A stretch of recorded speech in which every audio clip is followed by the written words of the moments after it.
কি পড়ছো?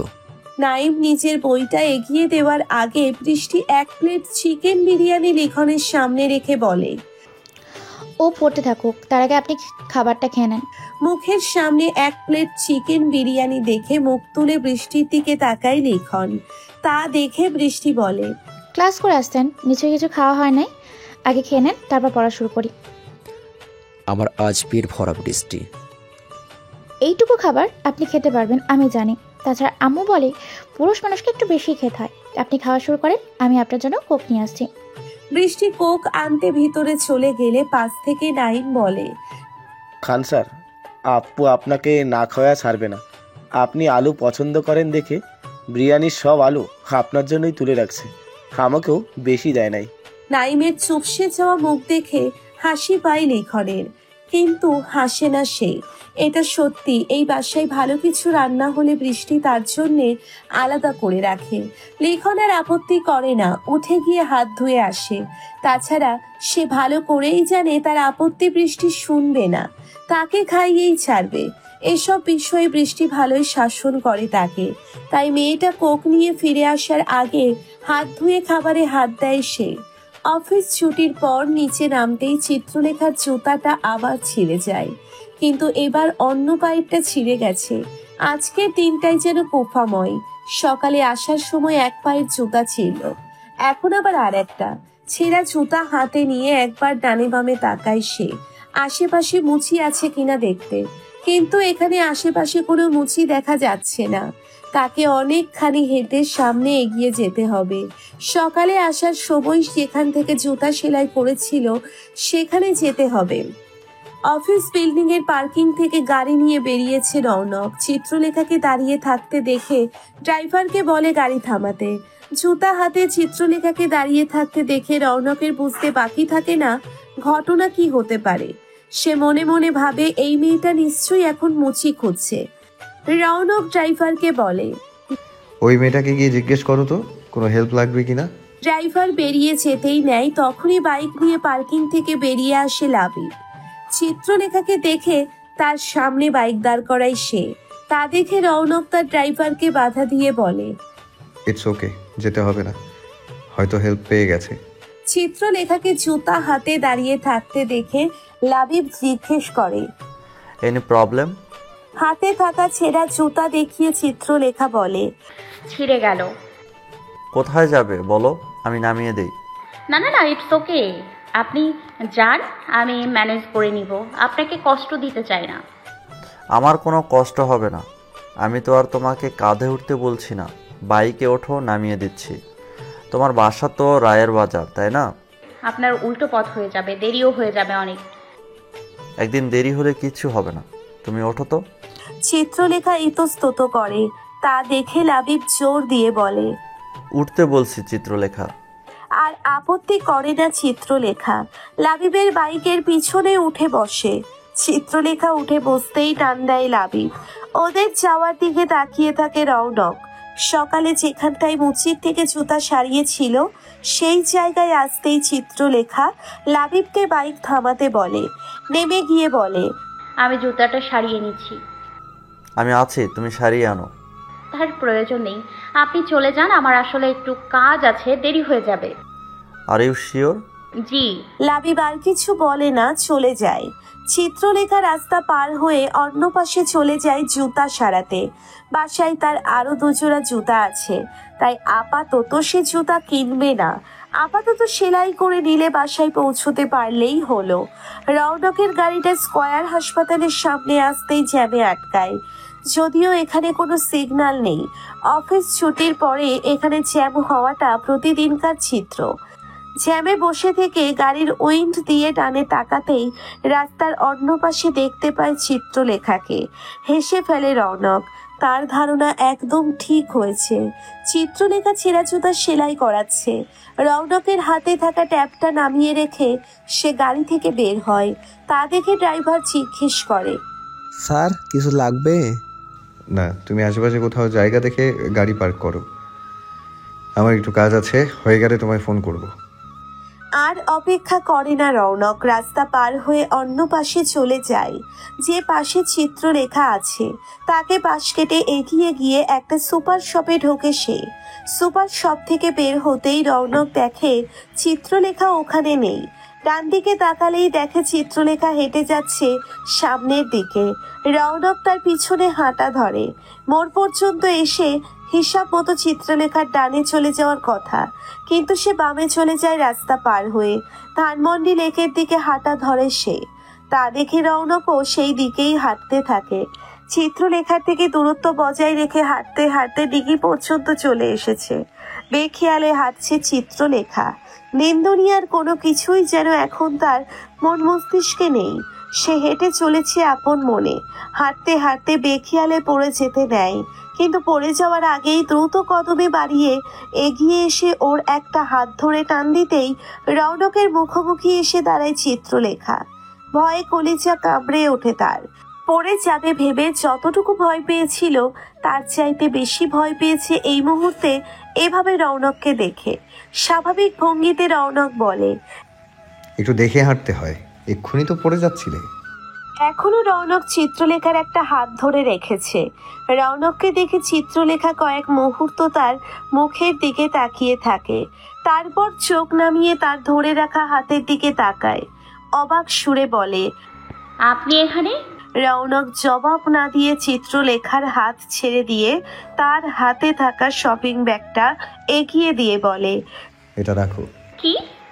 একজনের জন্য কিনেছিলাম। চিত্রলেখা ব্যাগটা হাত বাড়িয়ে নিচ্ছে না দেখে রৌনকই হাত বাড়িয়ে ওর হাতে ব্যাগটা ধরিয়ে দিয়ে পেছন দিকে হাঁটা ধরে। চিত্রলেখা একবার শপিং ব্যাগটার ভিতরে উকি দিয়ে দেখতে পায় একজোড়া জুতা। মুখ তুলে রৌনকের দিকে তাকিয়ে থাকে সে। তার যাওয়ার দিকে তাকিয়ে থাকে ভাবলেশহীন চাহনি নিয়ে। চিত্রলেখার মনে প্রশ্ন ঘুরপাক খায়, কার জন্যে জুতা কিনেছিল সে? অন্য কারোর জন্য কেনা জুতো তাকে কেন দিয়ে দিল? চিত্রলেখা যখন বাসায় ফিরে তখন বাজে রাত 8টা। সাধারণত এত দেরি তার হয় না। এই কোম্পানিতে চাকরি করছে 3 বছরের বেশি সময় ধরে। খুব বেশি দিন তাকে রাত করে বাড়ি ফিরতে হয়নি, হাতে গোনা কয়টা দিন মাত্র। চিত্রলেখা ঘরে ঢুকতেই তাকে দেখে চারু জিজ্ঞেস করে, আজকে এত দেরি হলো যে আপা? শব্দ পেয়ে রান্নাঘর থেকে নার্গিস বেগম চেঁচিয়ে বলেন, কে আসছে রে চারু, তোর আপা? হ্যাঁ খালা। খালাকে জবাব দেয় চারু। চিত্রলেখার হাত থেকে তার ব্যাগ নিয়ে চারু জিজ্ঞেস করে, এই ব্যাগে কি আপা? ততক্ষণে রান্নাঘর থেকে বেরিয়ে ড্রয়িং রুমে চলে এসেছেন নার্গিস বেগম। চারু ব্যাগটার ভিতরে জুতা দেখে তা বের করতে করতে বলে, এতদিন এই জুতা কিনলে? তোমারে কতদিন ধরে বলছি এই জুতাটা এবার বাদ দাও, যে কোনো সময় ছিঁড়ে যাবে। আজকে সকালে অফিসে যাওয়ার সময় ছিঁড়ে গেছিল বলে চিত্রলেখা। তা শুনে পাশ থেকে নার্গিস বেগম বলেন, সেই জন্যই জুতা কিনছিস, নাইলে তুই জুতা কিনতি না, তোরে তো আমরা চিনি। আপা তোমার কি জ্বর টর আসছে নাকি? অবাক সুরে জিজ্ঞেস করে চারু। তা শুনে নার্গিস বেগম ব্যস্ত হতে নিলে চারু তাকে জুতার ব্যাগটা দেখায়। দেখিয়ে বলে, দেখো খালা, আপা নিজের জন্য 2400 টাকা দিয়ে জুতা কিনছে। কি রে চিত্রলেখা, তোর এত সুবুদ্ধি কেমনে হইল? তুই নিজের জন্য এত টাকা খরচ করলি? জুতার দাম দেখে নার্গিস বেগম নিজেও অবাক হয়েছেন। বোন ও খালার এক্সাইটমেন্ট দেখে ফস করে একটা দীর্ঘশ্বাস ছাড়ে চিত্রলেখা। এরা তাকে ভালো করেই চেনে। সে যে নিজের জন্য এত দাম দিয়ে জুতা কিনবে না এটা সত্যি কথা। চিত্রলেখা জুতাটা বের করে দেখেনি, তাই জানে না এত দামি একজোড়া জুতা পেয়েছে সে। আর লুকোচুরি না করে চিত্রলেখা বলে, আমি কিনি নাই। তাহলে? একজন দিল। কেউ তোর জুতা কিনে দিল? আমাকে না, অন্য একজনের জন্য কিনছিল। তারপরে কাহিনী জানি না, শেষমেশ আমার পায়ে এসে জুটলো। কে এমন মানুষ যে তোর জন্য জুতা কিনলো? খালা, বললাম তো আমার জন্য কিনে নাই।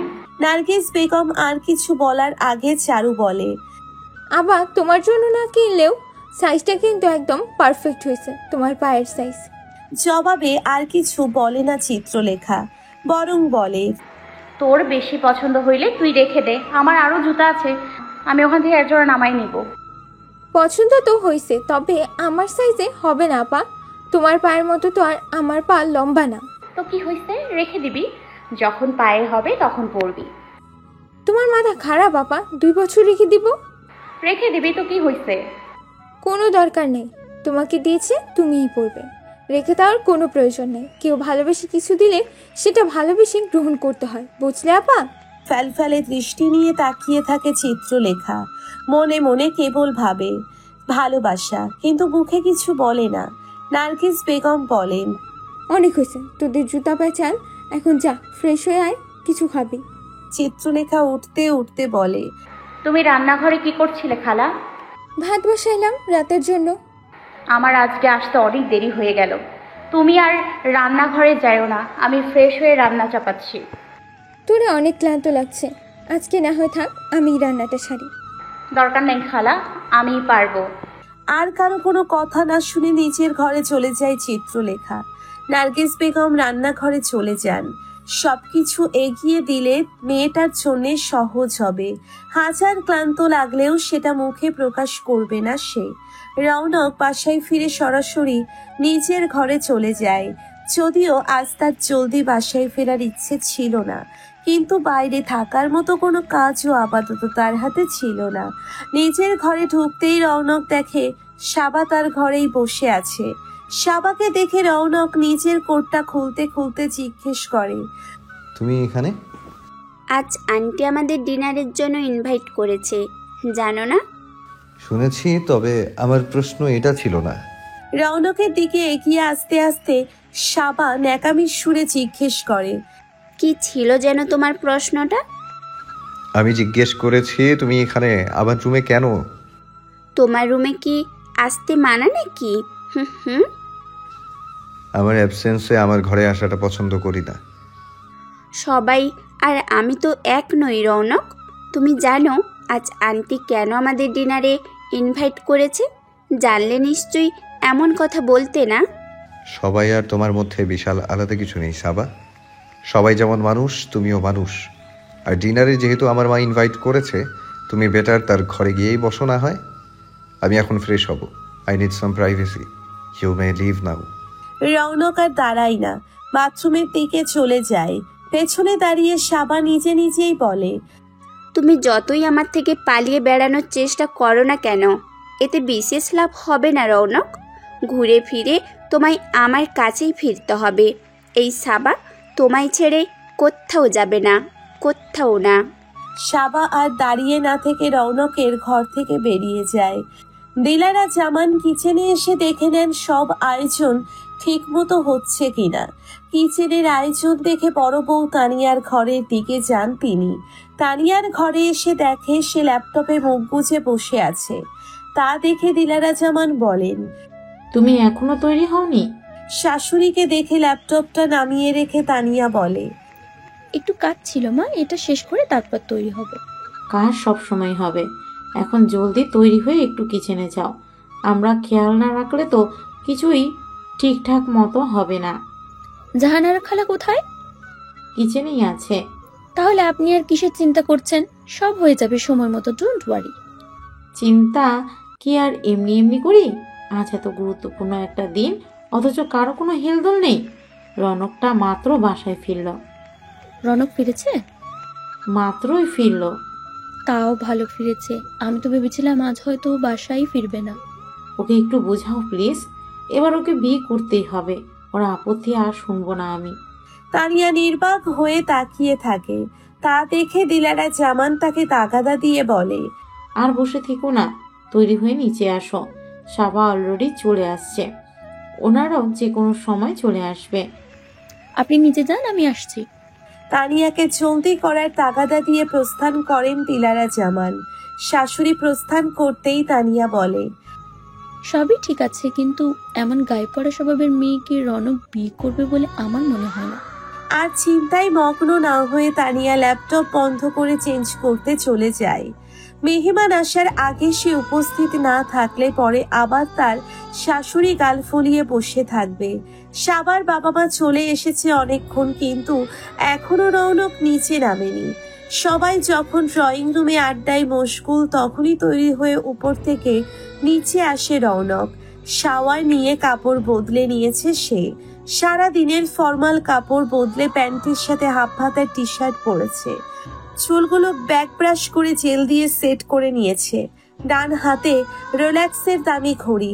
চাপ দাড়ি ও হালকা মোচওয়ালা ফর্সা চেহারাটা দেখতে আরো ফ্রেশ লাগছে। নিচে নেমেই ড্রয়িং রুমে উপস্থিত সাবার বাবা মায়ের উদ্দেশ্যে সালাম দেয় সে। এগিয়ে এসে সাবার বাবার সঙ্গে হ্যান্ডশেক করে।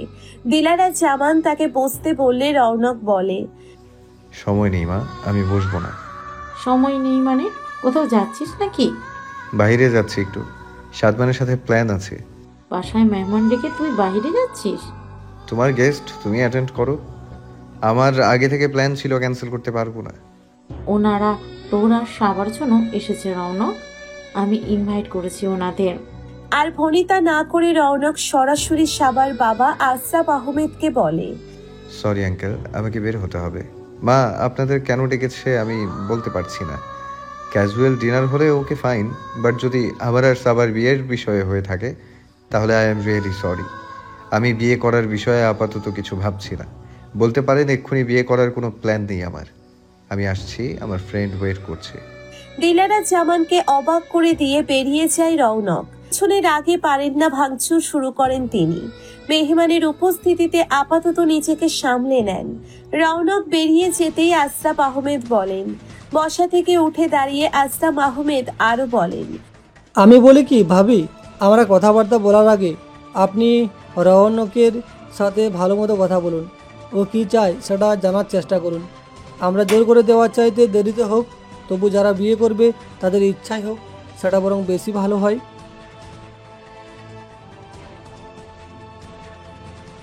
আজ আমরা আসছি ভাবি, ডিনারটা না হয় অন্য কোনো দিন হবে, আজ থাক। আর অপেক্ষা করেন না আশরাফ সাহেব, স্ত্রী ও মেয়েকে নিয়ে বেরিয়ে যান। ওনারা বেরিয়ে যেতেই হাতের সামনে থাকা একটা কাচের গ্লাস তুলে আছাড় মারেন দিলারা জামান। তারপর নিজের রুমে চলে যান। তানিয়া একা বসে থাকে ড্রয়িং রুমে। তার মুখের দিকে চিন্তিত ভঙ্গিতে তাকিয়ে থাকেন জাহানারা। লিখনের বাসায় ফিরতে ফিরতে রাত 9:30 বেজে গেল আজ। বাসায় ফেরার সময় 2 কেজি ওজনের একটা ব্রয়লার মুরগি নিয়ে এসেছে সঙ্গে করে। ভাইকে এই অসময়ে মুরগির সমেত বাড়ি ফিরতে দেখে চিত্রলেখা জিজ্ঞেস করে, কিরে, অসময়ে মুরগি কেন? তোমার হাতে চিকেন বিরিয়ানি খাইতে মন যাচ্ছে আপা, তাই নিয়ে আসলাম। তুই টাকা কই পাইলি? বৃষ্টির আম্মু বেতন দিয়ে দিয়েছে। তাও তুই আনতে গেলি কেন? আমাকে ফোন দিয়ে বলতি, আমি আসার সময় নিয়ে আসতাম। এতক্ষণে রান্নাও হয়ে যাইতো তাইলে। তোমাকে পাইলে না বলবো? মানে তোমার ফোন বন্ধ ছিল, কল দিয়ে পাই নাই। ও, সারাদিন কাজে ব্যস্ত ছিলাম, কখন ফোনের চার্জ শেষ হয়ে গেছে বলতে পারি না। চার্জ শেষ হয়ে গেছে না বলে বলো তোমার ফোনের চার্জ থাকে না। কতদিন ধরে বলছি এই নষ্ট ফোনটারে বাদ দিয়ে একটা নতুন ফোন কিনো। দরকার হলে কিনবো, এখন এটাই ভালো চলছে। চলছে না, তুমি জোর করে চালাচ্ছ আপা। এই মাসে অন্তত একটা ফোন কিনো। 1 মাস না হয় আমরা একটু কম খাইলাম। তুই যা তো, গিয়ে ফ্রেশ হ, গোসল কর গিয়ে। এখন তো আমাকে ভাগাবাই, দরকারি কথা বলছি যে। হইছে, বুঝছি তো। লিখন চলে যেতে নিয়ে থেমে গিয়ে আরো বলে, আপা তোমার কষ্ট না হইলে আমাকে বিরিয়ানি রান্না কইরো, আর আলু দিয়েও বেশি করে। আচ্ছা, রাখছি। লিখনটা এমনই, প্রতিদিন 3 বেলা তাকে বিরিয়ানি দিলে তার চাইতে খুশি কেউ হবে না। অ্যান্ড্রয়েডের নামে একটা একদমই নর্মাল মোবাইল চালায় চিত্রলেখা। তাও 4 বছরের অধিক সময় হয়ে গেছে সে মোবাইল ফোনটা ব্যবহার করছে। মাঝে একবার ব্যাটারি বদলে নিয়েছিল। 8-10 হাজার টাকা দামের একটা ফোন কতদিনই বা সার্ভিস দেবে? আরো আগেই বদলে নেওয়া প্রয়োজন ছিল, কিন্তু চিত্রলেখা কখনোই নিজের প্রয়োজনগুলোকে প্রায়োরিটি দেয়নি, তাই কোনো রকম ছোড়াতালি দিয়ে চালিয়ে যাচ্ছে। তবে চিত্রলেখা চাইলেই 2-3 মাস কিছু টাকা সাইড করেই একটা মোটামুটি ভালো ব্র্যান্ডের ও দামের ফোন কিনতে পারে, কিন্তু নিজের প্রয়োজনে সে তা করবে না। বিরিয়ানি দমে বসিয়ে রেখে রান্নাঘর থেকে বেরিয়ে আসে চিত্রলেখা। ড্রয়িং রুমে নার্গিস বেগম সহ বাকিরা সবাই মিলে টেলিভিশন দেখতে ব্যস্ত। চিত্রলেখাকে এগিয়ে আসতে দেখে নার্গিস বেগম বলেন, আয় মা, আমার সাথে বস। চিত্রলেখা এগিয়ে গিয়ে খালার পাশে বসতেই তিনি মেয়ের মুখ নিচের আঁচল দিয়ে মুছে দিয়ে বলেন, ঘরে বাইরে এত কাজ করলে তো অসুস্থ হয়ে যাবি মা। হব না খালা, আর মাঝে মধ্যে একটু অসুস্থ হইলেও দোষ নাই, কিন্তু তুমি তো জানোই আমি সহজে অসুস্থ হই না। নার্গিস বেগম আরো কিছু বলতেন, কিন্তু তাকে সেই সুযোগ না দিয়ে লিখন চিত্রলেখাকে জিজ্ঞেস করে, আপা, আজকে কি তোমার মামুন ভাইয়ের সাথে দেখা হয়েছিল নাকি? চিত্রলেখা জবাব দেওয়ার আগে নার্গিস বেগম জিজ্ঞেস করেন, কেন? মামুন আবার কি করলো? বাসায় আসার সময় দেখা হয়েছিল বলল আপার কথা। কি বলছে আপা মামুন ভাই তোমারে? ওই পুরান প্যাচালে, নতুন কিছু না। বিয়ের কথা? হুম। তবে আপা একটা কথা কিন্তু সত্যি, মামুন ভাই সত্যি সত্যি তোমারে অনেক ভালোবাসে। মামুন ভাই কেবল লেখাপড়াটা কম করছে, তোমার থেকে এছাড়া মানুষ হিসাবে কিন্তু অনেক ভালো। তুই হঠাৎ আজ মামুনের প্যাচাল শুরু করলি কেন? মতলব কি তোর? তুমি চাইলে মামুন ভাইয়ের প্রস্তাবের কথা ভাবতে পারো। আর কোনো গান নাই তোদের? লিখনকে সমর্থন করে নার্গিস বেগম বলেন, মামুনের মাও তোরে অনেক পছন্দ করে। খালা, এখন তুমিও শুরু হয়ে যাইও না। আমার অনেক ক্লান্ত লাগছে, বিরিয়ানি দমে আছে, ওদের খাইতে দিও, আমি গেলাম, ঘুমাবো। ঘুমাবো মানে? তুই খাবি না? আমার ক্ষুধা নাই খালা। খালি পেটে ঘুমাবি? এই পৃথিবীতে আমি একা না খালা, খোঁজ নিয়ে দেখো গিয়ে, হাজার হাজার মানুষ খালি পেটে ঘুমোচ্ছে। আর কাউকে কিছু বলার সুযোগ না দিয়ে চিত্রলেখা নিজের ঘরে চলে যায় বিশ্রাম করতে। সারাদিন অফিসের পর বাসায় এসে এক গাদা কাজের পর ভীষণ ক্লান্ত সে। রৌনক আগের দিন রাতে বেরিয়ে গিয়ে অনেক দেরিতে বাসায় ফিরেছিল। রাতে আর কারোর সঙ্গে তার দেখা হয়নি। আজ সকাল সকাল ডাইনিং টেবিলে আসতেই রৌনক দেখে সবাই থাকলেও দিলারা জামান নেই। জাহানারা রৌনককে চা ঢেলে দিতে থাকলে সে জিজ্ঞেস করে, মা কই খালা? আপাতত তার ঘরে। নাস্তা করবে না? ডাকতে গিয়েছিলাম কিন্তু দরজা খুললেন না।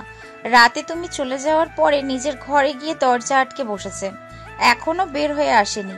চায়ের কাপে চুমুক দিয়ে রৌনক বলে, থাক খালা, মাকে আপাতত ঘাটার দরকার নেই, একা থাকুক, মাথা ঠান্ডা হয়ে যাবে। জাহানারা এই বাড়িতে অনেক বছর ধরে আছেন। রৌনক ওনার হাতেই বড় হয়েছে। এই বাড়ির সবকিছুর দেখাশোনা জাহানারাই করেন। মূলত দিলারা জামানের দুঃসম্পর্কের বোন হয়, যার নিজের বলতে কেউ নেই এই পৃথিবীতে।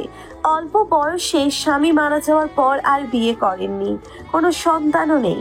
নিঃসঙ্গ জাহানারাকে দিলারা জামান নিয়ে এসেছেন নিজের কাছে। তখন থেকে তিনি এই বাড়িতেই থাকেন। রৌনক ওনার কাছেই মানুষ হয়েছে। রৌনকের বাবাও নিজের বোনের মতোই আদর করতেই জাহানারাকে। রাদিন তানিয়াও যথেষ্ট সম্মান করে ওনাকে, ভালোবাসে। তানিয়া রৌনককে জিজ্ঞেস করে, বাই দ্য ওয়ে, রাতে কোথায় গিয়েছিলে রৌনক?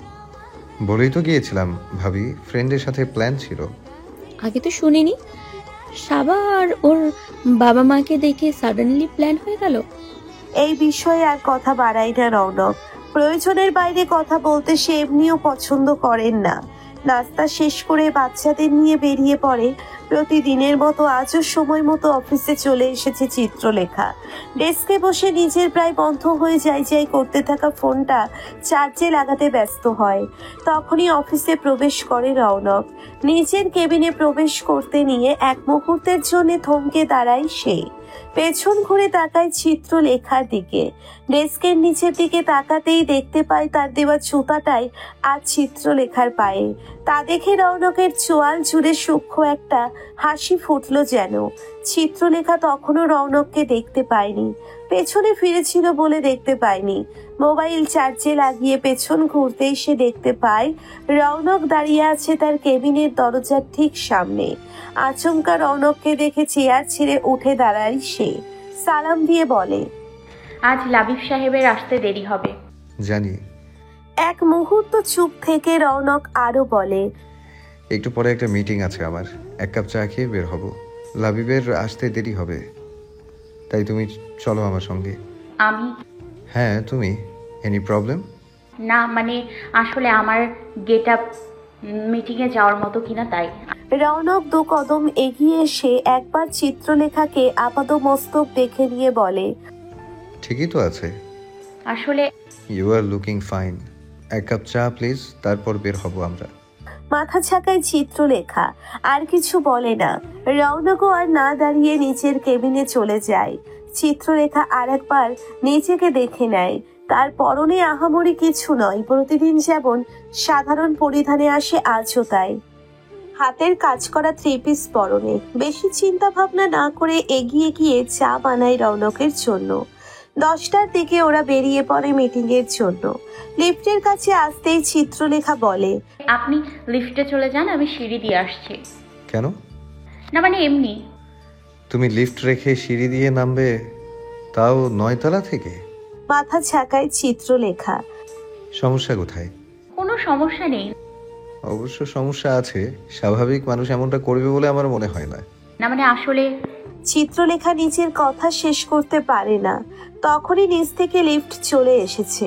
রৌনক আর কিছু বলার সুযোগ না দিয়ে আচমকায় চিত্রলেখার একটা হাত ধরে তাকে টেনের সঙ্গে নিয়ে লিফটে উঠে পড়ে। চিত্রলেখা আর কিছু বলার সুযোগ পায় না। লিফট নিচে যেতেই শুরু করলে চুপচাপ শক্ত হয়ে দাঁড়িয়ে থাকে। কতক্ষণে সে লিফট থেকে বের হবে সেই অপেক্ষা। চিত্রলেখার কোনো কিছুতেই কোনো ধরনের সমস্যা নেই, কেবলমাত্র দুটো বিষয় ছাড়া। তার মধ্যে একটা হচ্ছে বন্ধ জায়গার ফোবিয়া। বন্ধ জায়গায় 1 মিনিটও থাকতে পারে না সে। বলে না, যেখানে বাঘের ভয় সেখানেই রাত হয়। চিত্রলেখার হয়েছে একই দশা। সে মনে মনে ভাবছে কতক্ষণে লিফট নিচে নেমে দরজা খুলবে, আর তখনই 2 ফ্লোর নামতে না নামতেই আচমকা লিফটটা থেমে যায়। হয়তো কারেন্ট চলে গেছে। অফিস বিল্ডিং এ জেনারেটর আছে, যে কোনো মুহূর্তেই লিফট আবার চলতে শুরু করবে। কিন্তু আচমকা লিফট বন্ধ হয়ে যাওয়ায় ঘাবড়ে যায় চিত্রলেখা। ঘাবড়ে গিয়ে জিজ্ঞেস করে, কি হলো? ভয় পাওয়ার কিছু নেই, হয়তো ইলেকট্রিসিটি চলে গেছে, এক্ষুনি জেনারেটর অন হয়ে যাবে, it's okay. Raunak it's okay বললেও চিত্রলেখা শান্ত হতে পারে না। অন্ধকারে মনে হচ্ছে এক্ষুনি মাথা ঘুরে পড়ে যাবে সে। তাড়াহুড়ো করে নিচের ব্যাগ থেকে ফোন বের করে চিত্রলেখা লাইট অন করে। এখনো জেনারেটর অন হয়নি। তাড়াহুড়োই চিত্রলেখার হাত থেকে ফোনটা পড়ে যায়। অন্ধকারে সে হাতে ফোনটা খুঁজে পায় না।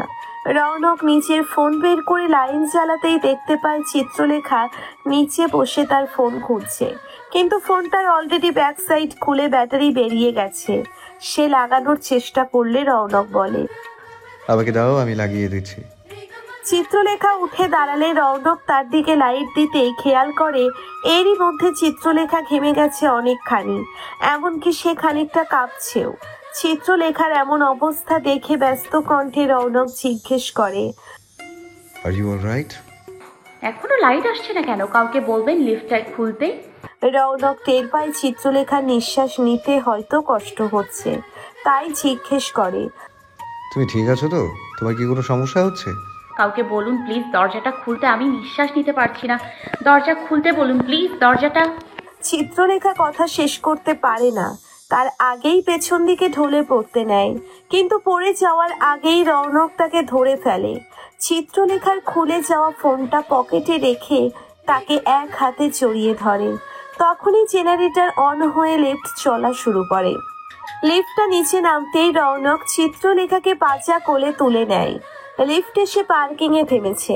বেহুশ চিত্রলেখাকে নিয়ে গাড়িতে উঠে পড়ে রৌনক। ড্রাইভারকে বলে স্কয়ার হসপিটালে যেতে। তখনও জ্ঞান নেই চিত্রলেখার। সে শান্ত হয়ে রৌনকের বুকে মাথা রেখে শুয়ে আছে। রৌনক চিত্রলেখাকে সিটে শুইয়ে দেয় না, পরম যত্নে তার মাথাটা নিচের বুকের সাথে জড়িয়ে রেখেছে। চিত্রলেখার জ্ঞান ফিরল প্রায় 2 ঘন্টা পর। জ্ঞান ফিরে চোখ মেলতেই একটি আভিজাত্য হাসপাতালের দামি কেবিনের বিছানায় নিজেকে আবিষ্কার করে, যার পরনায় বিচলিত হলো সে। তৎক্ষণাৎ মনে করার চেষ্টা করলো সে এখানে কিভাবে এসেছে। মস্তিষ্কের উপর চাপ প্রয়োগ করলে খানিকটা অস্বস্তি হলো বটে, কিন্তু তৎক্ষণাৎ মনেও পড়ে গেল লিফটে জ্ঞান হারিয়েছিল সে। চোখের সামনে ঘুটঘুটে অন্ধকার ছেয়ে গেল। শরীর ছেড়ে দিয়ে মাটিতে লুটিয়ে পড়ছিল সে। তৎক্ষণাৎই একটা হাত জড়িয়ে ধরেছিল তাকে মাটিতে লুটিয়ে পড়ার আগে। তারপর আর কিচ্ছু মনে নেই, কেবল মনে পড়ছে তার সঙ্গে সিইউ স্যার ছিল।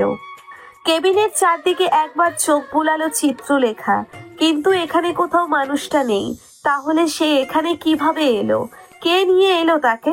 জ্ঞান হারানোর পর কি হয়েছিল তার সাথে কিছু মনে পড়ে না চিত্রলেখার। মস্তিষ্কে অতিরিক্ত প্রেসার দেওয়ার ফলে মাথা ব্যথা করতে আরম্ভ করলো যেন। দপদপ করে সেই ব্যথা বাড়ছে টের পেয়ে আপাতত অতিরিক্ত চিন্তা ভাবনা বাদ দিতে চাই, কিন্তু চাইলেই কি এমন চিন্তা ভাবনা বাদ দেওয়া যায়? অন্যরা পারলেও চিত্রলেখা পারে না। সে আরো বেশি তাগাদা অনুভব করে জানার কি হয়েছে তার সাথে জ্ঞান হারানোর পর, কিন্তু এখানে তার প্রশ্নের উত্তর করবে এমন কেউ নেই। নিরুপায় হয়ে অনেকটা বাধ্য হয়েই শুয়ে থাকে চিত্রলেখা। চাইলেও উঠতে পারছে না, কারণ তার হাতে ড্রিপ লাগানো, সেলাই হচ্ছে। অসহায় দৃষ্টি নিয়ে দরজার দিকে তাকায় যদি কেউ আসে, কিন্তু কে আসবে ভাবতে ভাবতেই চিত্রলেখাকে অবাক করে দিয়ে কেবিনের দরজাটা খুলে গেল। দরজা ঠেলে একজন নার্স ভিতরে চলে এলো। ফস করে একটা স্বস্তির নিঃশ্বাস ছাড়লো সে। এখন হয়তো কিছু জানা যাবে। নার্স এগিয়ে এসে চিত্রলেখার জ্ঞান ফিরেছে দেখে জিজ্ঞেস করে, এখন কেমন লাগছে আপনার? হালকা করে মাথা ঝাঁকায় চিত্রলেখা। নার্স ড্রিপটা চেক করে দিয়ে বলে, বিশ্রাম করুন, ঠিক হয়ে যাবেন। নার্সটা চলে যেতে নিলে চিত্রলেখা বলে, একটু শুনবেন? থেমে গিয়ে ফিরে এসে নার্স জিজ্ঞেস করে, কিছু লাগবে আপনার? আমি এখানে কিভাবে এসেছি? কে নিয়ে এসছে আমাকে? সেটা তো আমি বলতে পারছি না। কি হয়েছে আমার? তেমন গুরুতর কিছু নয়, প্যারাসাইট করেছিলাম। আপনার সম্ভবত কোনো ফোবিয়া আছে বা প্যানিক অ্যাটাক হয়েছে। বন্ধ ঘরে দম বন্ধ হয়ে আসে আমার। লিফট বন্ধ হয়ে গেছিল, তখন জ্ঞান হারিয়েছিলাম। সেজন্যই আনা হয়েছে আপনাকে। বিশ্রাম করলেই সেরে যাবেন, চিন্তার কোনো কারণ নেই। আপনি কি একটু কষ্ট করে আমাকে জানাবেন কে আমাকে এখানে নিয়ে এসছে? ঠিক আছে, আপনি বিশ্রাম করুন, আমি খোঁজ নিয়ে আপনাকে জানাচ্ছি। এই মুহূর্তে আর স্ট্রেস নেবেন না, আবার প্যানিক অ্যাটাক হতে পারে। নার্স বেরিয়ে যায়। চিত্রলেখা দরজার দিকে তাকিয়ে থাকে এই আশায় কখন নার্সটা ফিরে এসে তাকে জানাবে এখানে তাকে কে নিয়ে এসেছে। আজ তো ওই সময় লাবিব অফিসে ছিল না, তা না হলে চিত্রলেখা নিঃসন্দেহে ধরে নিত লাবিবই তাকে নিয়েছে। অফিসে একমাত্র লাবিবের সাথেই তার সখ্যতা আছে, এছাড়া অন্যদের সাথে পরিচয় থাকলেও তেমন কোনো সখ্যতা নেই। কাজের বাহিরে কখনো কারোর সঙ্গে তেমন কোনো সখ্যতা গড়ে ওঠেনি তার। চিত্রলেখার মাথার ভিতর রৌনক নামটা দৌড়ে বেড়াচ্ছে এই মুহূর্তে। কোনোভাবে কি মানুষটা তাকে এখানে নিয়ে এসেছে? কিন্তু এমন হওয়ার সম্ভাবনা কম। তার জরুরি মিটিং আছে, সে নিশ্চয়ই নিজের গুরুত্বপূর্ণ কাজ ফেলে তার মতো সাধারণ একজন কর্মচারীর জন্য সময়ের অপচয় করবেন না। নিশ্চয়ই অফিসের কাউকে দিয়েই পাঠিয়েছেন হবে হয়তো। বাসায় খবর দেওয়া হয়েছে? বেডের পাশে থাকা টেবিলে একবার তাকায় চিত্রলেখা। নিজের ফোনটা খোঁজে মনে মনে মনে ভাবে, ফোনটা কোথায় আমার? চিন্তা করতেই মনে পড়ে যায় তার ফোনটা তো লিফটে পড়ে গিয়েছিল। সেটা তুলতেই বসেছিল সে, তারপর সেটা কোথায় গেল? এদিক সেদিক তাকায় চিত্রলেখা। নিজের ফোন খুঁজতে কিন্তু দেখা মেলে না। তখনই আবার কেবিনের দরজা ঠেলে ভিতরে প্রবেশ করে একটু আগে আসা সেই নার্সটাই। চিত্রলেখার কাছাকাছি এগিয়ে এসে নার্সটা কিছু বলার আগে সে নিজেই জিজ্ঞেস করে, আমার ফোনটা কোথায় দেখেছেন? খুঁজে পাচ্ছি না। আমরা আপনার সাথে কোনো ফোন পাইনি। আমার ব্যাগে আছে হয়তো ফোনটা। আপনাকে যখন আনা হয়েছিল তখন আপনার সঙ্গে কোনো ব্যাগ ছিল বলে মনে হয় না। তবু বেডের পাশে থাকা ক্যাবিনেটের ড্রয়ারে একবার দেখে নার্স জানায়, নেই।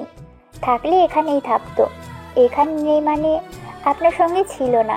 গভীর চিন্তায় আচ্ছন্ন হয় চিত্রলেখা। তার ব্যাগ ফোন সব কোথায় গেল? নিশ্চয়ই এর উত্তর মিলবে যদি জানা যায় তাকে এখানে কে নিয়ে এসেছে। সেটা জানা যায় তো যে তাকে এখানে নিয়ে এসেছে তার কাছেই হয়তো আছে ব্যাগ আর ফোন। এই মুহূর্তে জানা খুব প্রয়োজন মানুষটা কে তাকে নিজ দায়িত্বে এখানে নিয়ে এলো।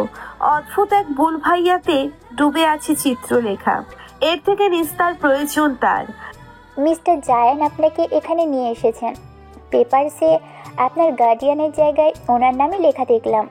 নার্সের কথায় ভাবনায় ছেদ পড়ে চিত্রলেখার।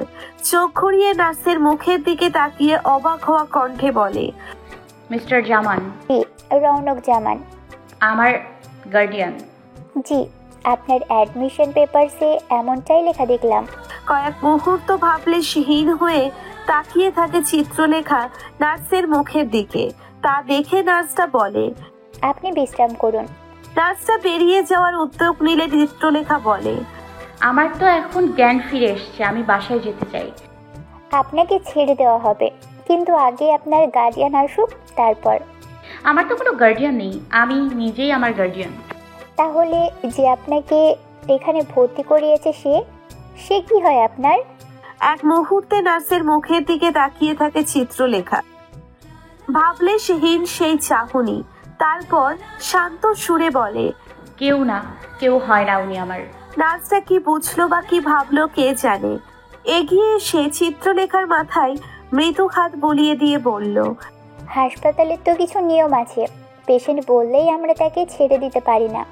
তাও দেওয়া যেত যদি আপনি নিজে এসে ভর্তি হতেন তাহলে, কিন্তু আপনাকে তো আরেকজন ভর্তি করিয়েছে আমাদের জন্য, সেই আপনার গার্ডিয়ান, তাই তার অনুমতি ছাড়া আমরা আপনাকে ছাড়তে পারবো না। আপনি বিশ্রাম করুন, উনি চলে আসবেন, তারপর ডক্টর চেক আপ করে দেখবেন, যদি মনে করেন আপনাকে রাখার প্রয়োজন নেই তাহলে ছেড়ে দিবে। নার্সের সব কথা চিত্রলেখার মাথায় ঢুকলো না। তার মস্তিষ্ক কেবল ক্যাচ করলো একটা কথা, উনি চলে আসবেন। নার্স যে উনি বলতে রৌনক জামানকে বুঝিয়েছে তা বুঝতে অসুবিধে হয়নি তার। নার্সের কথা টেনে ধরেই সে বলল, উনি আসবেন বলেছেন? জি, বলে গেছেন জলদি চলে আসবেন, আমরা যেন আপনার খেয়াল রাখি। আবারও কোনো গভীর ভাবনায় আচ্ছন্ন হয় চিত্রলেখা। তার মস্তিষ্ক জুড়ে একটাই কথা, রৌনক জামান নামক মানুষটা যে কিনা এত বড় কোম্পানির সিইও, সে তাকে নিজে এসে এখানে হাসপাতালে ভর্তি করিয়েছে। আবার যাবার সময় বলেও গেছে সে আবার আসবে। কেন আসবে? তাকে দেখতে। কিন্তু কেন? অন্য কাউকে না দিয়ে সে নিজে কেন তাকে হাসপাতালে নিয়ে এলো? এসব কেন ওর উত্তর নেই চিত্রলেখার কাছে। তারপরেও মস্তিষ্ক প্রশ্নের চাল বুনেই যাচ্ছে একের পর এক। রৌনক কেবল চিত্রলেখাকে হাসপাতালে ভর্তি করিয়ে দিয়েই চলে যায়নি, বরং পাক্কা 40 মিনিট তার মাথার কাজটাতেই বসেছিল। সেই বসে থাকার দরুন জ্ঞান হারিয়ে শান্ত হয়ে ঘুমিয়ে থাকা চিত্রলেখার একটা হাতও ধরেছিল সে কয়েক মুহূর্তের জন্যে, যা হয়তো তার উচিত হয়নি, তবু ধরেছিল সে। মিটিংটা ক্যান্সেল করার কোনো উপায় ছিল না। বিদেশি ডেলিগেটের সাথে মিটিং আজ না হলে আবার লম্বা সময় অপেক্ষা করতে হবে পরবর্তী মিটিংয়ের ডেট পেতে। তাই দেরি করে হলেও তাকে যেতে হয়েছে। যদিও মিটিংটা বেলা 12টায় ছিল, ইচ্ছে করেই সে চিত্রলেখাকে নিয়ে আগে ভাগেই বেরিয়ে গিয়েছিল, অথচ নিচে নামার আগেই অসুস্থ হয়ে গেল মেয়েটা। চিত্রলেখা বলেও ছিল লিফটে না উঠে সিঁড়ি বেয়ে নামবে, কিন্তু সে কোনো কথা না শুনেই তাকে লিফটে তুলে নিল। দেখতে গেলে তার জন্যেই মেয়েটা এমন অসুস্থ হয়ে পড়ল। শান্ত হয়ে ঘুমিয়ে থাকা চিত্রলেখার মুখের দিকে অনেকক্ষণ তাকিয়েছিল রৌনক। চোখ ফেরাতে পারেনি সে। এমন মুখশ্রী থেকে চোখ ফেরানোটাও কষ্টসাধ্য ব্যাপার। এমনি চিত্রলেখাকে দেখতে তার মনে হয় মেয়েটা এক পৃথিবী কষ্ট বয়ে বেড়াচ্ছে নিজের কাঁধে। অসুস্থ হয়ে সেই মুখটা যেন আরো মলিন হয়ে গেছে। অব্যক্ত বলতে না পারা হাজারটা কথা ঘুরে বেড়াচ্ছে এই মুখে, যা স্পষ্ট না হলেও আবছা আবছা দেখতে পাচ্ছে রৌনক। বুঝতে না পারলেও খানিকটা অনুভব করতে পারছে। প্রায় 3টের দিকে হাসপাতালে এসে পৌঁছই লাবিব। ব্যস্ত হয়ে কেবিনে প্রবেশ করতেই দেখে চিত্রলেখা ঘুমাচ্ছে। অনেকক্ষণ নিঃসঙ্গ হয়ে শুয়ে শুয়ে ওপরের সিলিংয়ের দিকে তাকিয়ে থাকতে থাকতে আবার ঘুমিয়ে পড়েছে। তাকে ঘুমাতে দেখে আর ডাক দেয় না লাবিব। অসুস্থতার ছাপ পড়েছে চোখে মুখে স্পষ্ট। চিত্রলেখাকে নিশ্চিন্ত হয়ে ঘুমাতে দেখে আর ডাকে না। রুমের মধ্যেই শব্দ না করে কিছুক্ষণ পায়চারি করে। চিত্রলেখার অসুস্থতার খবর পেয়ে ঘাবড়ে গিয়েছিল সে। আজই সকালে তার বাবার চোখের ছানির অপারেশন হয়েছে, তাই খবর পাওয়া মাত্রই তৎক্ষণাৎই আসতে পারেনি। যেই অপারেশন শেষ হয়েছে অমনি চলে এসেছে দেখতে। এসে দেখার পর এখন কিছুটা স্বস্তি লাগছে তার। কেবিনের অন্য পাশে রাখা সোফায় বসে গা এলিয়ে দিয়ে চোখ বন্ধ করে সে। গতকাল রাত থেকেই দৌড়াদৌড়ির উপরেই আছে। দুদণ্ড বিশ্রাম নেওয়ারও সময় হয়নি। সকালে ঠিক করেছিল বাবার অপারেশনটা হয়ে গেলেই বাসায় গিয়ে ঘুম দিয়ে শরীর চাঙ্গা করবে। কিন্তু সেই সুযোগ আর হয়নি। খবর পেয়ে ওদিক সামলে ছুটে আসতে হয়েছে চিত্রলেখার কাছে। এখানেও যে সে অনেকটা সময় থাকতে পারবে তাও নয়, তাকে আবার চক্ষু হাসপাতালে যেতে হবে। ওখানে আরও কিছু কাজ বাকি রয়ে গেছে। তবে আপাতত জরুরি তলব না পড়া পর্যন্ত সময়টুকু সে চিত্রলেখাকে দিতে পারবে। এখন অবশ্য লাবিব একা আসেনি, রৌনকও এসেছে তার সঙ্গে। দুজনে একই জায়গা থেকে না এলেও একই সময়ে এসে পৌঁছচ্ছে। আজকের মিটিংটা জলদি শেষ করার চেষ্টা করছিল সে, যাতে করে দ্রুত চিত্রলেখার কাছে ফিরে আসতে পারে। কিন্তু তার চেষ্টা বিফলে গিয়েছে। যতই সে জলদি করার চেষ্টা করেছে ততই মিটিং লম্বা হয়েছে। জরুরি না হলে মিটিংটা সে ক্যান্সেলই করে দিত। এক মুহূর্তের জন্যেও তার মন মস্তিষ্ক মিটিংয়ে ছিল না। দেহটা ওখানে থাকলেও বারবার মনের ভিতর শুধু ঘুরপাক খেয়েছে চিত্রলেখার জ্ঞান হারানো মলিন মুখটা। বার দুই মিটিংয়ের মধ্যে বিরতির নাম করে উঠে গিয়ে হাসপাতালে ফোন করে খোঁজও নিয়েছে সে চিত্রলেখা ঠিক আছে কিনা। এখানকার ডাক্তার রেজাউল করিম তার পরিচিত এক ক্লোজ বন্ধুর বড় ভাই। ওনার তত্ত্বাবধানেই রেখে গিয়েছিল রৌনক চিত্রলেখাকে। জানে সেবা যত্নে কোনো ত্রুটি হবে না। তবুও অজানা অস্থিরতায় তার বুকের ভিতরটা ছয়লাভ হয়েছিল। তাই জলদি ফিরে আসার আপ্রাণ চেষ্টাও করেছে সে। আচমকা এমন হওয়ার কারণ সে নিজেও জানে না। চিত্রলেখার জন্যে সে কেন ব্যস্ত হচ্ছে এর কোনো ব্যাখ্যা রৌনকের জানা নেই। আপাতত জানার তাগাদাও অনুভব করছে না সে। যা যেমন হচ্ছে হতে থাকুক, এতে তো কারো কোনো ক্ষতি হচ্ছে না। হাসপাতালে এসে রৌনক চিত্রলেখার কেবিনে না এসে সরাসরি চলে গেছে ডাক্তার রেজাউল করিমের সঙ্গে দেখা করতে, চিত্রলেখার কন্ডিশন সম্পর্কে জানতে। ওকে আর হাসপাতালে রাখতে হবে কিনা জিজ্ঞেস করতেই ডাক্তার জানায় তাকে আজই রিলিজ করে দেওয়া হবে। রৌনক বলে গিয়েছিল সে ফিরে না আসা পর্যন্ত যেন রিলিজ না দেওয়া হয়, তাই এতক্ষণ তাকে ডিসচার্জ করা হয়নি। না হলে জ্ঞান ফেরার পরপরই রিলিজ করে দেওয়া হতো। রৌনক ডাক্তারকে বলে ডিসচার্জ পেপার রেডি করতে, সে নিজেই নিয়ে যাবে। ডাক্তারের সঙ্গে কথা সেরে বেরিয়ে আসে চিত্রলেখাকে দেখতে। রৌনক কেবিনে প্রবেশ করতেই দেখে চিত্রলেখা ঘুমাচ্ছে। লাবিব কোথায় দেখার জন্য চোখ বুলাতেই দেখে অন্য পাশে সোফায় মাথা হেলিয়ে চোখ বন্ধ করে রেখেছে। হয়তো তন্দ্রায় চোখে ঘুম নেমে এসেছে তার। ছেলেটা গত রাত থেকে ব্যস্ত, সে খবর রৌনকের জানা। এমন অবস্থায় সে লাবিবকে ফোন করতো না, কিন্তু চিত্রলেখার বাসার কাউকে সে চেনে না, কোথায় থাকে সেটাও জানে না। যদিও অফিসে ফোন করলেই এসব তথ্য পাওয়া যাবে, কিন্তু রৌনক ইচ্ছে করেই অফিসের কাউকে না জানিয়ে লাবিবকে ফোন করেছে। সে জানে চিত্রলেখা আর লাবিবের মধ্যে বিশেষ বন্ধুত্ব রয়েছে। ভালো সম্পর্ক না থাকলে নিশ্চয়ই চিত্রলেখা লাবিবের বাইকে উঠতো না। সেই আন্দাজ থেকেই লাবিবকে ফোন করেছিল সে। তার আন্দাজ বৃথা যায়নি। যদিও লাবিবের কাছে চিত্রলেখার বাসার কারো ফোন নাম্বার নেই, কিন্তু বাসার ঠিকানাটা সে জানে। তার যাওয়া হয়নি কখনো, তবে চিত্রলেখা একদিন বলেছিল তাকে রায়ের বাজারের বড় মসজিদের গলি নামের একটা গলি আছে। রায়ের বাজারের সবচাইতে বড় মসজিদ ওটা, সেজন্য ওই গলিটারও নাম পড়ে যায় বড় মসজিদের গলি। সেই গলিতে একটাই একতলা বাড়ি আছে, সেই বাড়িটাতেই থাকে ওরা। কথায় কথায় লাবিব রৌনককে এটাও বলে ফেলেছে বাড়িটা চিত্রলেখার খালুর। খালার কাছেই থাকে ওরা 4 ভাই বোন। ওর খালাই মানুষ করছে ওদের। এমন কথা শুনে রৌনক জিজ্ঞেস করে ফেলেছিল চিত্রলেখার বাবা মায়ের কথা। সেই কথার জবাবে মুখ মলিন করে লাবিব জানিয়েছে তাদের মৃত্যুর কথা। সঙ্গে এও জানায় 10ম শ্রেণী পড়ুয়া চিত্রলেখায় বাবা মায়ের মৃত্যুর পর থেকে ছোট 3 ভাই বোনের জীবনে বাবা মায়ের ভূমিকা পালন করে আসছে। চিত্রলেখার জীবনের এতটুকু গল্পই যেন রৌনকের হৃদয়ের গভীরের অনেকটা পর্যন্ত ছুঁয়ে ফেলেছে। তার হয়তো ওই মুখে হাসি না থাকার কারণটা জানা হয়ে গেছে। কেন মেয়েটা নিজের জন্য জুতা না কিনে ছেঁড়া জুতায় সারিয়ে নিয়ে ব্যবহার করছে, সেই প্রশ্নের উত্তর রৌনক পেয়ে গিয়েছে। ছোট্ট একটা গল্প রৌনককে তার না জিজ্ঞেস করা অনেক প্রশ্নের উত্তর জানিয়ে দিয়েছে। রৌনক এগিয়ে গিয়ে চিত্রলেখার পাশে গিয়ে দাঁড়ায়। ক্লান্তি চেকে বসা মুখটার দিকে অদ্ভুত টানে তাকিয়ে রয় সে। ঠিক সেই মুহূর্তেই ঘুম ভেঙে চোখ মেলে চিত্রলেখা। চোখে চোখ পড়ে দুজনার। হয়তো তাদের অজান্তেই শুভ দৃষ্টি সম্পন্ন হয়। বেশ কিছুক্ষণ একে অপরের চোখে চোখ রাখে দুজনে। জড়তায় চিত্রলেখার ভিতরটা নইয়ে আসে, তাও দৃষ্টি সরাতে পারে না সে। রৌনক তো চাইলেও তার আগ্রহ দমিয়ে রাখতে পারছে না। অবশ্য সে সেই চেষ্টাও করছে না। অনেক লম্বা একটা সময় সে নিজেকে সব রকম আবেগ অনুভূতিদের থেকে দূরে সরিয়ে রেখেছে। লম্বা সময় সে বিশেষ দৃষ্টি নিয়ে কারো দিকে তাকায়নি। চিত্রলেখা কখন তার দৃষ্টিতে বিশেষ হয়ে ধরা পড়ল তা সে নিজেও জানে না।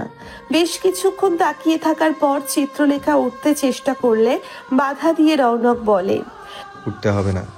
এক মুহূর্ত বিরতি নিয়ে রৌনক আরো জিজ্ঞেস করে, এখন কেমন লাগছে? ভালো। কথার শব্দ পেয়ে লাবিবের তন্দ্রা কাটে। চোখটা সামান্য লেগে গিয়েছিল ক্লান্তিতে। আচমকা কথার শব্দ কানে আসতেই সেই ঘুম চোখ ছুটে পালায়। উঠে এগিয়ে আসে সে। এগিয়ে এসে চিত্রলেখাকে জিজ্ঞেস করে, এখন কেমন লাগছে তোমার? মাথা ঝাঁকায় চিত্রলেখা। লাবিব পাল্টা প্রশ্ন করে, হঠাৎ আজ লিফটে উঠতে গেলে কেন তুমি? চিত্রলেখা একবার রৌনকের দিকে তাকায়, মুখে কিছু বলে না। জবাব না পেয়ে লাবিবি পাশ থেকে আরো বলে, তোমার যে ফোবিয়া আছে তা ভুলে গিয়েছিলেন নাকি? চিত্রলেখাকে কিছু বলার সুযোগ না দিয়ে রৌনক বলে, আমি ইনসিস্ট করাই উঠেছিলে, তাছাড়া আমি জানতাম না ওর ফোবিয়া আছে। ও আচ্ছা। লাবিবার এই প্রসঙ্গে কথা বাড়ায় না। তবে রৌনক চিত্রলেখার মুখের দিকে তাকিয়ে থেকেই মনে মনে ভাবে, লাবিব সব জানে তোমার বিষয়ে। ঠিক কতটা গভীর তোমাদের সম্পর্ক? তোমরা কি শুধু ভালো কলিগ, বন্ধু, নাকি এর চাইতেও বেশি কিছু? মনে মনে এসব ভেবে আবার নিজেই নিজেকে প্রবোধ দেয় সে। ওরা সম্পর্কে যাই হোক তাতে তার কি। রৌনক কেবিন থেকে বেরিয়ে যেতে নিলে পেছন থেকে চিত্রলেখা বলে, আমি বাসায় যাব। কথা শুনে দাঁড়ায় রৌনক। পেছন ফিরে তাকালে চিত্রলেখা আরো বলে, আমি বলেছিলাম আমাকে ছেড়ে দিতে, কিন্তু ওরা দেয়নি। বলল আপনি না আসা পর্যন্ত ছাড়বে না। ঠান্ডা দৃষ্টি নিয়ে তাকিয়ে থেকে রৌনক বলে, ডিসচার্জ পেপার রেডি হচ্ছে, একটু পরেই ছেড়ে দিবে তোমাকে। এই কথা শুনে লাফিয়ে ওঠে লাবিব বলে, ভালোই হয়েছে।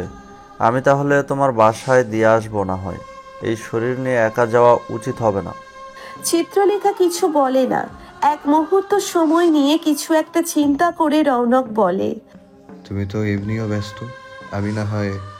রৌনককে কথা শেষ করতে দেয় না লাবিব। বলে, কোনো সমস্যা নেই স্যার, আপনি একদম ব্যস্ত হবেন না, আমি ওকে পৌঁছে দিয়ে আসবো। আর কথা বাড়ায় না রৌনক। বলে, আমাকে ডিসচার্জ পেপারে সাইন করতে হবে, আমি ওটা করে দিয়ে আসছি। আর এক মুহূর্ত অপেক্ষা না করে কেবিন থেকে বেরিয়ে যায় সে। রৌনক বেরিয়ে যেতেই লাবিবের ফোন আসে। ফোনে কথা শেষ হতেই চিত্রলেখা জিজ্ঞেস করে, কি হয়েছে? আসলে বাবার সাথে মা একা, আমাকে যেতে হবে। আপনি যান। কিন্তু তুমি? আমার জন্য চিন্তা করবেন না। আমি না হয় একটা সেনজি নিয়ে চলে যাব। এর চাইতে আমি তোমার জন্য একটা উবার কল করে দিচ্ছি। এসব ঝামেলার কোনো প্রয়োজন নেই। তাছাড়া আমি এখন একদম ভালো আছি, সেনজি করে চলে যেতে পারবো। আপনি ব্যস্ত হবেন না প্লিজ। কিন্তু তোমাকে একা ছাড়তে মন চাইছে না যে। আপনার এখন ওখানে যাওয়াটা জরুরি। ওদের কথার মধ্যেই ফিরে আসে রৌনক। লাবিবের মুখে দুশ্চিন্তার ছাপ দেখে জিজ্ঞেস করে, এনি প্রবলেম? মা ফোন করেছে, বাবার ওখানে সে একলা। ডাক্তার দেখা করতে বলেছেন, আমাকে এক্ষুনি যেতে হবে। তাহলে তুমি দাঁড়িয়ে আছো কেন? ইশারায় চিত্রলেখাকে দেখিয়ে বলে, ওকে একা ছাড়তে মন সায় দিচ্ছে না। ওকে নিয়ে তোমার ভাবতে হবে না, আমি আছি। নিজ দায়িত্বে যেহেতু হাসপাতালে আনতে পেরেছি, বাসায় পৌঁছে দিতে পারবো। লাবিব আরো কিছু বলার চেষ্টা করলে রৌনক তাকে সেই সুযোগ না দিয়ে নিজেই বলে, কথা না বলে জলদি যাও তো, কোনো প্রয়োজন হলে অবশ্যই আমাকে জানাবে।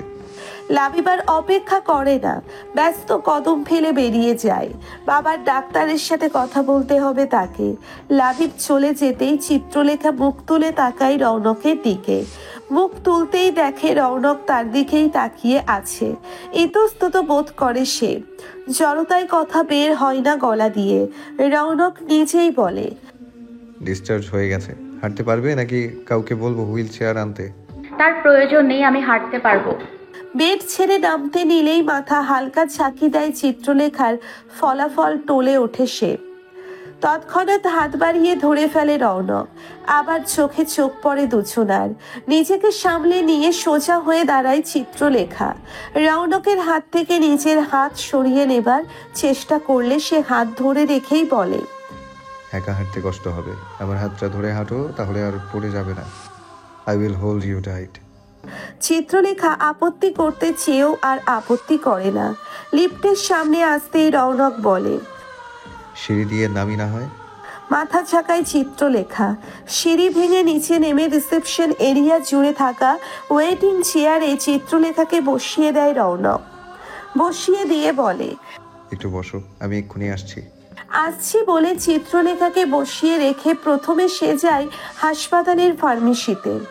সেখান থেকে চিত্রলেখার ঔষধগুলো নিয়ে চলে যায় পার্কিংয়ে গাড়ি আনতে। আজ সে সঙ্গে ড্রাইভার আনেনি, নিজেই ড্রাইভ করে এসেছে। গাড়িটা এন্ট্রান্সে রেখে দৌড়ে ফিরে আসে চিত্রলেখার কাছে, একটা হাত বাড়িয়ে দিয়ে বলে, চলো। এক মুহূর্ত রৌনকের বাড়িয়ে দেওয়া হাতের দিকে তাকিয়ে রয় চিত্রলেখা। তা দেখে তাগাদা দিয়ে রৌনক বলে, কি হলো, এসো।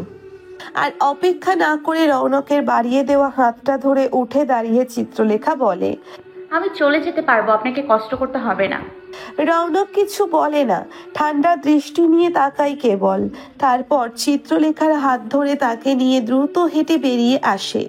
গাড়ির সামনের সিটের গেট খুলে দিয়ে বলে, বসো। সত্যি আপনাকে কষ্ট করতে হবে না আমার জন্য, আমি একাই চলে যেতে পারবো। একটা সিএনজি করে না হয় চলে যাব। রৌনক আর কিছু না বলে নিজেই ঠেলে চিত্রলেখাকে গাড়িতে বসিয়ে দিয়ে নিজে নিচু হয়ে ঝুঁকে এসে সিট বেল্টটা বেঁধে দেয়। এতে করে দুজনে একে অপরের সবচাইতে বেশি কাছাকাছি আসে। একদম কাছ থেকে একে অপরকে দেখা হয় তাদের হয়তো কয়েক সেকেন্ডের জন্য। সিট বেল্ট বাঁধতে গিয়ে রৌনকের দৃষ্টি আবার একবার থমকে যায় চিত্রলেখার মুখের উপর। বাড়ি খায় তাদের দৃষ্টি। কিছু কথা হয় তাদের যা অব্যক্ত। চিত্রলেখা নড়ে উঠলে রৌনক দরজা লাগিয়ে দিয়ে গিয়ে ড্রাইভিং সিটে বসে। গায়ের কোটটা খুলে পিছনের দিকে ছুড়ে দিয়ে সে গাড়ি স্টার্ট দেয়। মোবাইলে লোকেশন বের করে নেয় রায়ের বাজার বড় মসজিদের গলি। একবার চিত্রলেখার মুখের দিকে তাকিয়ে সামনের দিকে তাকায় সে। পাশ থেকে চিত্রলেখা আর চোখে একবার রৌনককে দেখার চেষ্টা করে আবার নিজেকে সামলে নেয়। চিত্রলেখাকে বাসের লোকেশন বলে দিতে হয়নি, জিজ্ঞেস না করেই রৌনক একদম সঠিক জায়গায় চলে এসেছে। এটা দেখে ভীষণ রকম অবাক হয়েছে চিত্রলেখা। গাড়িটা এসে বাসার নীল রঙের লোহার গেটটার সামনে দাঁড়াতেই চিত্রলেখা আর নিজের কৌতূহল দমিয়ে রাখতে না পেরে জিজ্ঞেস করে, আপনি আমার বাসা কিভাবে চিনলেন? আমি তো আপনাকে লোকেশন জানাইনি। রৌনক সিট বেল্ট খুলতে খুলতে বলে, তুমি আমার অফিসে চাকরি করো, তোমার বাসার অ্যাড্রেস বের করা নিশ্চয়ই আমার জন্য কঠিন কোনো টাস্ক নয়। চিত্রলেখা মনে মনে ভাবে এটা অবশ্য ঠিক কথা। তার ঠিকানা রৌনকের জন্য জানা আহামরি কোনো ব্যাপার নয়। অফিসে ঠিকানা দেওয়াই আছে, হয়তো অফিস থেকে নিয়েছে। চিত্রলেখাকে অন্যমনস্ক দেখে রৌনক বলে, লাবিব দিয়েছে। লাবিব সাহেব? হ্যাঁ। কিন্তু সেও তো কখনো আসেনি, মুখে মুখে বলেছিলাম একবার। সেটাই, লাবিব জানিয়েছে আমায়। আর কিচ্ছু বলে না রৌনক। বেশি কথা বললে দেখা যাবে আসল কথাটা তার মুখ ফসকে বেরিয়ে এসেছে। সেই আসল কথাটা হচ্ছে একদিন চিত্রলেখার পেছন পেছন হাঁটতে হাঁটতে তার বাড়ি পর্যন্ত এসেছিল রৌনক। কেন এসেছিল তা তার জানা নেই। হেঁটে এসেছিল বলেই রাস্তাটা মনে আছে তার। গাড়ি করে আসলে হয়তো এত পরিষ্কার মনে থাকতো না, তবুও হয়তো তার বোকামি হয়ে গেল। চিত্রলেখাকে জিজ্ঞেস করে না জানার ভনিতা করা উচিত ছিল। সে জাগিয়ে যা হয়ে গেছে তা হয়ে গেছে। রৌনক গাড়ি থেকে নেমে এসে চিত্রলেখার দরজা খুলে একটা হাত বাড়িয়ে দিয়ে বলল, হাতটা ধরে নামো। চিত্রলেখা একবার রৌনকের হাতের দিকে তাকিয়ে আবার আশেপাশে তাকায়। এলাকার মুখ পরিচিত অনেক মানুষজন আশেপাশেই আছে। চিত্রলেখা এখানেই বড় হয়েছে। এলাকায় তার খালুর পরিচিত আছে। মোটামুটি এলাকার সবাই তাকে চেনে। এত বড় গাড়ি করে বাসা পর্যন্ত এসেছে, এতেই না লোকে কত কথা বলা শুরু করে দেয়। এখন যদি সে রৌনকের হাত ধরে গাড়ি থেকে নেমে বাড়ির ভিতর পর্যন্ত যায়, তাহলে তো হয়েই গেল। মানুষ বলার জন্য হাজারটা কথা পেয়ে যাবে। চিত্রলেখাকে বসে থাকতে দেখে রৌনক তাগাদা দিয়ে বলে, কি হলো নামো? আমতা আমতা করে চিত্রলেখা বলে, আমি নিজেই হাঁটতে পারবো। আমি তো তোমায় বলছি না আমার কোলে উঠতে, জাস্ট হাতটা ধরবে। আগের চাইতে আরো বেশি আমতা আমতা করে চিত্রলেখা বলে, আশেপাশের মানুষটা হয়তো বিষয়টা খারাপ ভাবে নেবে। কিন্তু তুমি অসুস্থ। সে কথা তো সবাই জানে না। রৌনক বিরক্ত হয়তো। এসব মেন্টালিটি তার একদম পছন্দ নয়। যারা নিজের কথা বাদ দিয়ে লোকে কি বলবে সেসব চিন্তা বেশি করে, তাদেরকেও রৌনকের বিরক্ত লাগে। কিন্তু এই মুহূর্তে সে চিত্রলেখার উপর বিরক্ত হতে পারছে না। লোকে কি বলবে বা ভাববে সেটা ভাবার সময় তার নেই। সে ফস করে একটা নিঃশ্বাস ছেড়ে চিত্রলেখার হাত ধরে তাকে টেনে গাড়ি থেকে নামায়। যেমন ঠেলে বসিয়েছিল তেমনি টেনে বের করলো। মনে মনে ভাবে, কথা বলার সঙ্গে সঙ্গে শুনে না কেন মেয়েটা? লাবিবের কথাও কি সে একেবারে শুনে না? নাকি লাবিবের কথা শিরোধার্য? আমার সাথে গাড়িতে আসতে সমস্যা, কিন্তু লাবিবের সঙ্গে বাইকে আসতে কোনো সমস্যা নেই। তখন লোকে কথা বলতো না? এসব আবল তাবল ভাবতে ভাবতেই মনে মনে নিজেকে ঝাড়ি লাগায় রৌনক। এসব ভাবছে সে। রৌনকের চিত্রলেখাকে হাত ধরে টেনে বের করার চিত্র আশেপাশে থাকা অন্যরা লক্ষ্য না করলেও দুই বাড়ি অন্য পাশে টং দোকানে বসে থাকা মামুন ঠিকই দেখেছে। এমন দৃশ্য দেখে তার মুখের চা বেরিয়ে এসেছে। অপেক্ষা না করে চায়ের কাপ নামিয়ে রেখে তৎক্ষণাৎ কদম বাড়ায় মামুন চিত্রলেখার দিকে। বাড়ির গেটটা সচরাচর খোলাই থাকে, কিন্তু আজ ভিতর থেকে লাগানো। চিত্রলেখা জোরে জোরে কয়েকবার ধাক্কা লাগায়।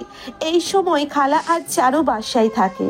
খালা কখনো কখনো ঘুমায়, কিন্তু চারু ঘুমায় না। কয়েকবার দরজায় জোরে বাড়ি দেওয়ার পরেও এখনো কেউ দরজা খুলছে না। ততক্ষণে মামুন এগিয়ে এসেছে। পাশ থেকে জিজ্ঞেস করে, মায়া, তুমি এই সময় বাসায়? পাশ ফিরে মামুনকে দেখে খানিকটা চমকে যায় চিত্রলেখা। সে মনে প্রাণে চাইছিল মামুনের সঙ্গে এখন যেন তার দেখা না হয়। মামুন দেখলেই তাকে জেরা করবে, 101টা প্রশ্ন তার দিকে ছুড়ে দিবে। তার প্রথম প্রশ্নই হয়তো হবে পাশে দাঁড়িয়ে থাকা লোকটা কে। চিত্রলেখা একদম চায় না রৌনক তাকে পৌঁছে দিতে এসে কোনো অস্বস্তিকর পরিস্থিতিতে পড়ুক। মামুনকে আর কিছু জিজ্ঞেস করতে দেওয়ার সুযোগ না দিয়ে চিত্রলেখা বলে, মামুন ভাই, আমার শরীরটা ভালো না, আমরা পরে কথা বলি। চিত্রলেখার শরীর ভালো নেই শুনেই মামুন ব্যস্ত হয়। নিজের জায়গা থেকে এগিয়ে আসে, হাত বাড়ায় চিত্রলেখার কপালে, হাত দিয়ে জ্বর আছে কিনা দেখবে বলে। কিন্তু মামুনের হাত চিত্রলেখার কপাল স্পর্শ করার আগেই রৌনক তার হাত ধরে টান দিয়ে দুকদম পেছনে সরিয়ে আনে। ঘটনার আকস্মিকতায় মামুন বা চিত্রলেখা কে কিভাবে রিয়াক্ট করবে বুঝে উঠতে পারে না। চিত্রলেখা অবাক হয় রৌনকের কাণ্ড দেখে। বিস্ময়ে কথা বলতে পারে না সে, তবু নিজেকে সামলে নিয়ে বলে, মামুন ভাই, আমার জ্বর নেই, এমনি শরীরটা একটু খারাপ। তখনই চারু ভেতর থেকে লোহার গেটটা খুলে দেয় ঝনঝন শব্দে। দরজা খুলে বোনকে দেখে হতভম্ব হয়ে তাকিয়ে থাকে কিছুক্ষণ। চারুকে হা করে তাকিয়ে থাকতে দেখে চিত্রলেখা বলে, হা করে দাঁড়িয়ে আছিস কেন চারু? নিজেকে সামলে নিয়ে চারু বলে, আপা তুমি এই সময়? শরীরটা ভালো নেই আমার। এতক্ষণে চারু বড় বোনকে লক্ষ্য করেছে। আসলেই মুখটা চুপসে একটুখানি হয়ে গেছে তার। চিত্রলেখার একটা হাত ধরে চারু বলে, সকালে তো ঠিকঠাকই গেলে আপা, হঠাৎ কি হলো? আসো ভেতরে আসো। রৌনকও ওদের পেছন পেছন আসা ধরলে তার খেয়াল হয় চিত্রলেখার ঔষধ গাড়িতেই রয়ে গেছে। সে চিত্রলেখাকে বলে, আমি এক্ষুনি আসছি। রৌনক আবার বেরিয়ে যেতেই চারু ফিসফিস করে জিজ্ঞেস করে, লোকটা কি আপা? আমার বস। লাবিব ভাইয়া যার কথা বলে সব সময়, তার এত বড় গাড়ি আছে, আগে তো কখনো বলনি। আরে লাবিব না, কোম্পানির মালিক। বিস্ময়ে চারুর মুখ হা হয়ে গেছে। তা দেখে চিত্রলেখা বলে, মুখটা বন্ধ কর, দেখে ফেলবে তো। চারু নিজেকে সামলে নেওয়ার প্রাণপণ চেষ্টা করে, কিন্তু কোম্পানির মালিক এত বড় একজন মানুষ ওর বোনকে ছাড়তে নিজে এসেছে, বিষয়টা সহজে হজম হওয়ার মতো নয়। রৌনক ফিরে এসে গাড়ির পিছনের দরজা খুলে চিত্রলেখার ঔষধ ও ব্যাগটা নিয়ে নেয়। সকাল থেকে ব্যাগটা তার গাড়িতেই আছে, চিত্রলেখাকে দেওয়া হয়নি। এখন ঔষধ নিতে এসে চোখে পড়ল। ঔষধ ব্যাগ নিয়ে গাড়ির দরজা লক করে বাড়ির ভিতর ঢোকার জন্য কদম বাড়ালে পাশ থেকে মামুন জিজ্ঞেস করে, আপনাকে তো ঠিক চিনলাম না। মামুন এখানেই দাঁড়িয়ে ছিল, যায়নি। রৌনককে দেখে তার মনে কৌতূহলের জন্ম হয়েছে। তার মায়াকে গাড়ি করে বাড়ি অবধি নিয়ে এসেছে। মানুষটাকে জানার তাগিদা অনুভব করছে মামুন। প্রশ্ন শুনে থেমে গিয়ে ঠান্ডা দৃষ্টি নিয়ে মামুনের দিকে তাকায় রৌনক। জবাব না পেয়ে মামুন আরো জিজ্ঞেস করে, মায়ার সঙ্গে একই অফিসে চাকরি করেন বুঝি? মায়াকে জিজ্ঞেস করে রৌনক। প্রশ্ন শুনে শব্দহীন প্রশস্ত হেসে মামুন বলে, চিত্রলেখা, ওকে ভালোবেসে মায়া বলে ডাকি। আর কি? আর চোখ করে তাকাই রৌনক। তার দৃষ্টিতে স্পষ্ট জিজ্ঞাসা। মুখ ফসকে বলেও ফেলে, ভালোবেসে? জি, খুব জলদি বিয়েও করব আমরা। চোখ মুখ শক্ত হয় রৌনকের। সেটা হয়তো মামুন খেয়াল করে না। চিত্রলেখার কথা ভাবার সময়, দুনিয়ার অন্য কিছু দেখার সময় পায় না মামুন। সে তার মন মস্তিষ্ক সবটা দিয়েই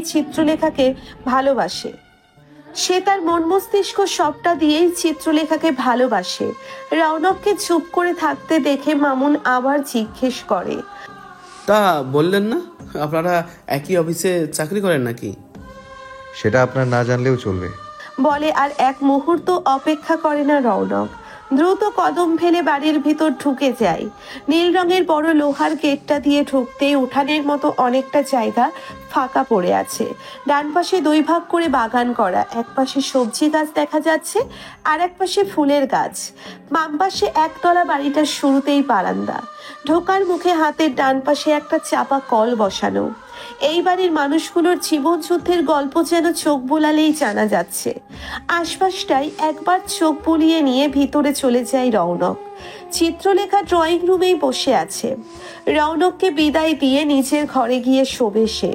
চিত্রলেখার একপাশে নার্গিস বেগম বসে আছেন, তাকে আলতো জড়িয়ে। চোখ ভিজে আগে তার। চারু এখানে নেই। রৌনককে ঢুকতে দেখেই উঠে দাঁড়ায় চিত্রলেখা। তা দেখে রৌনক বলে, ইটস ওকে, উঠতে হবে না, কিন্তু এখানে না বসে বিশ্রাম করলে হয়তো বেটার হতো। এখন ঠিক আছে আমি। খালার সাথে পরিচয় করিয়ে দিয়ে চিত্রলেখা বলে, এটা আমার খালা, আর খালা উনি হচ্ছেন আমার বস। ওনার কোম্পানিতেই চাকরি করি। নার্গিস বেগম ধন্যবাদ জানাই রৌনককে চিত্রলেখার এতখানি খেয়াল রাখার জন্য। ততক্ষণে চারু নাস্তা নিয়ে এসেছে রৌনকের জন্য।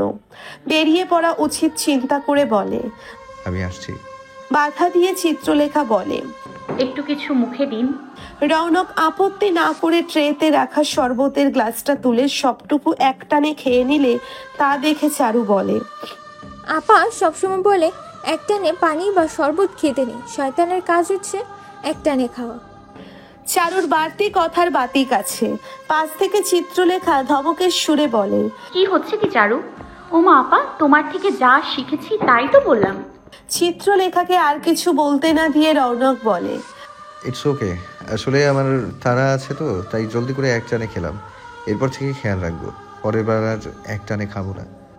আপনি আবার আমাদের বাসায় আসবেন? জিজ্ঞেস করে চারু।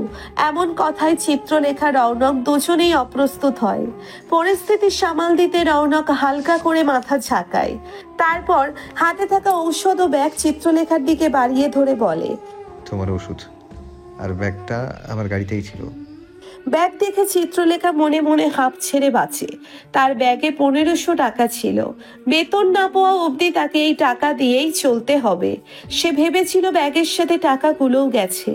এখন ব্যাগ ফিরে পেয়ে স্বস্তি লাগছে, কিন্তু রৌনকের উপস্থিতিতে ব্যাগ খুলে এক্ষুনি দেখতে পারছে না ভিতরে টাকা আছে কিনা।